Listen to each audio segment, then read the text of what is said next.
Hi, I'm Holly, and I want to thank you for joining me for this moment in the Word. Today we're going to look at the second letter that John wrote in the book of Revelation, a letter to the church in Smyrna. Now, before we get started, let me catch you up with where we've been. John, a prisoner on the island of Patmos, has been whisked away in a vision with Jesus, who is showing him the things which are to come.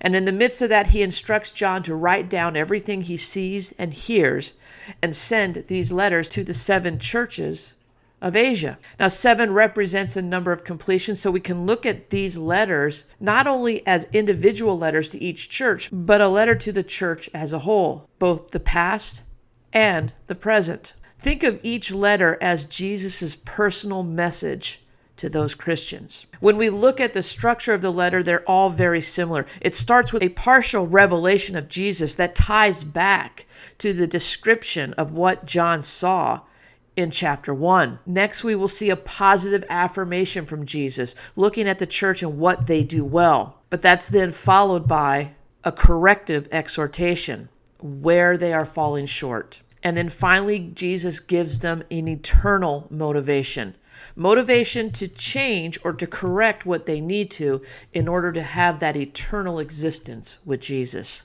The churches are described as the 7 lampstands, each lamp representing one of the churches, and Jesus holding in his hand 7 stars, which represent the leadership or representatives of those churches. So if you're ready, let's go to Smyrna. Now, the letter to the church at Smyrna starts in chapter 2, verse 8 of Revelation. Smyrna was a large, beautiful, and proud city. It was the center of learning and culture. It was also a trade center, meaning there was a lot of wealth in Smyrna. There was also, though, a lot of idolatry. There were temples to Zeus and Apollo and Aphrodite. But the worship in Smyrna was starting to shift. It was shifting away from the gods and towards the Roman Empire. Smyrna was the first city to build a temple to Dea Roma, the goddess of Rome, the representative or the spiritual symbol of the Roman Empire.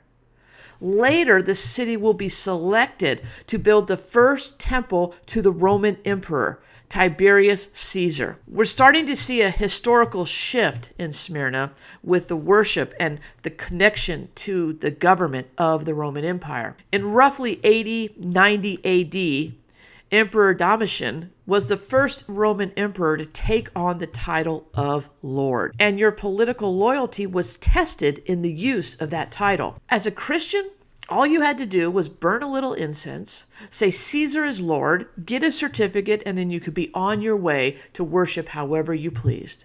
It was simple, right? I mean, honestly, isn't it just easier to go along with the crowd versus dealing with any backlash or negative comments or punishment? I mean, what you do in your own home, that's what counts, right? Let's get back to the church of Smyrna. In his letter, Jesus says, I know your tribulation and your poverty, but you are rich. The slander of those who say they are Jews and are not, but are of the synagogue of Satan. See, Christians who lived in Smyrna refused to bow to Caesar as Lord. And as a result, they were living in poverty. And the word poverty is translated as abject poverty, meaning that some of the Christians were living without the basic human needs. But due to their faith, they had been robbed, they had been fired from their jobs, they had faced severe economic depression. And they were being attacked and they were being slandered by those who claimed to be religiously faithful. These people that were attacking them may have been Jewish in name and heritage, but they didn't trust God and they certainly didn't believe in Jesus. But Jesus knew. You know, it's really easy in times of affliction, times of attack, to think that God has forgotten us. But he doesn't forget. He knows. And that's what Jesus is relaying to the Christians in Smyrna at this time. He said, but you are rich. See, Jesus viewed the church in Smyrna as rich. He sees a contrast between their spiritual life and their worldly life. What Jesus sees in us is so much more important than what we see in ourselves or what the world sees in us. There is a contrast between the material wealth of the world versus spiritual wealth. Where do you fall? Where is your focus? Jesus' words in this letter should remind us that there is no spiritual value in wealth, or in poverty for that matter. Wealth is a measure of the world, and materialism actually can become a huge stumbling block for Christians. There's nothing wrong with money, and there's nothing wrong with me having money.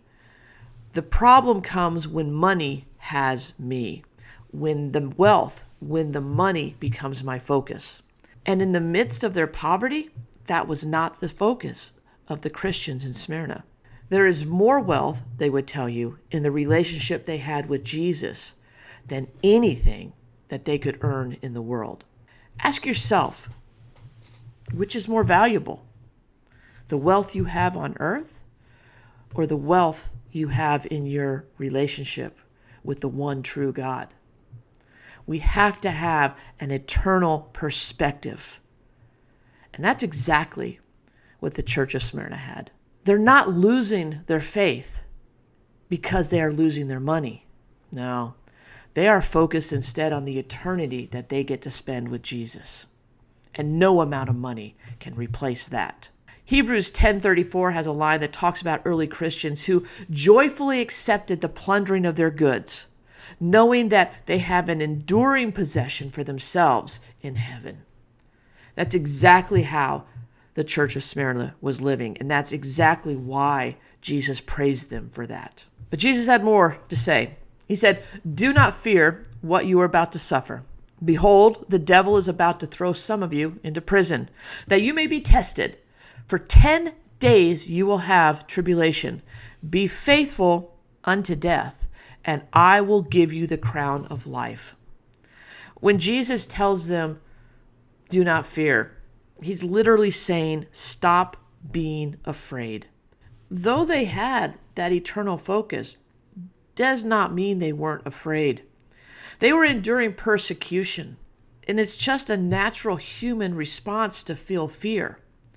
But Jesus did not want that fear to prevent them from being ready for what was to come, to stand against an attack that was coming. The persecution they would face was coming from the devil himself.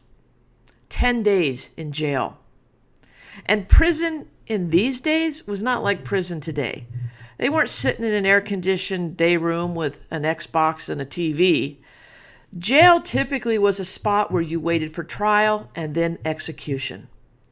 And this is where they were being placed, in a holding cell, waiting for an execution. And God allowed this persecution to take place. Jesus said it, that you may be tested. Though God allowed this persecution, he also limited it. Satan wanted to throw them in prison for much longer, if not forever, but God limited their sentence to 10 days. Think back to Job, who underwent the biggest test from Satan. Satan threw everything he possibly could at Job, but God limited it. He said, you can do all this, but you cannot take his life. And he trusted that Job would remain faithful to him. It's the same thing here. He allowed Satan to test the church of Smyrna, but he trusted that they would remain faithful to him. There's times that we can face persecution. There's times that we have tribulation. There are times that we might be tested. But I want you to be careful. We're not the Smyrnans. When we have a headache and our kids are running around screaming and yelling, our dogs are barking, that's not a test. That's not persecution. Being stuck in bumper-to-bumper traffic is not your cross to bear. What the church of Smyrna was facing was only because they were Christians. There was no other reason for it. And their hearts were tested. And there are times when we will be tested as well. Maybe not to the point of becoming a martyr or losing our life. But really, that doesn't mean we shouldn't live our lives that way. Too often today, Christians avoid any type of persecution. They conform to the world. They want to fit in. So much so that they aren't distinctively Christian. Yeah, they call themselves Christians, but they don't live as Christians. The Christians of Smyrna were tested and they passed. And for that, Jesus promised them a crown of life, symbolic of the wreath given to a winner of an athletic contest. Jesus is telling them, you are winners and you deserve a trophy. But this crown that he gives them is not a crown of leaves that will die. This crown was imperishable. It was waiting for them in eternity. He who has ear, let him hear what the Spirit says to the churches. The one who conquers will not be hurt by the second death. This is a promise from Jesus that they will never be hurt by the second death. Hell, the lake of fire. Even though Satan threatened and attacked their lives, Jesus promises that their death had already been conquered. Let's pause for a minute because we noted what Jesus said here, but we should also note what he didn't say. Jesus did not have a single rebuke or correction for the Christians in Smyrna. He knew their works. He knew their pain. He knew their poverty, and he knew their persecution. You know, sometimes our suffering often surprises us. It seems to come out of nowhere. But we shouldn't be surprised. We need to be ready and be ready to endure until the end, even if that end means death. We talk about suffering, but Jesus suffered unto death for you and for me. Let that be a motivation for all of us. Remember this from 1 Peter, where he says, therefore, since Christ suffered in his body, arm yourselves also with the same attitude, because he who suffered in his body is done with sin. As a result, he does not live the rest of his earthly life for evil human desires, but rather for the will of God. Be self-controlled and alert. Your enemy, the devil, prowls around like a roaring lion looking for someone to devour. Resist him, standing firm in the faith, because you know that your brothers throughout the world are undergoing the same kind of suffering. And the God of all grace, who called you to his eternal glory in Christ, after you have suffered a little while, will himself restore you and make you strong, firm, and steadfast. To him be the power forever and ever. Amen. Use the church of Smyrna as an example. I should point out, the church of Smyrna is the only of the 7 that still remains to this day.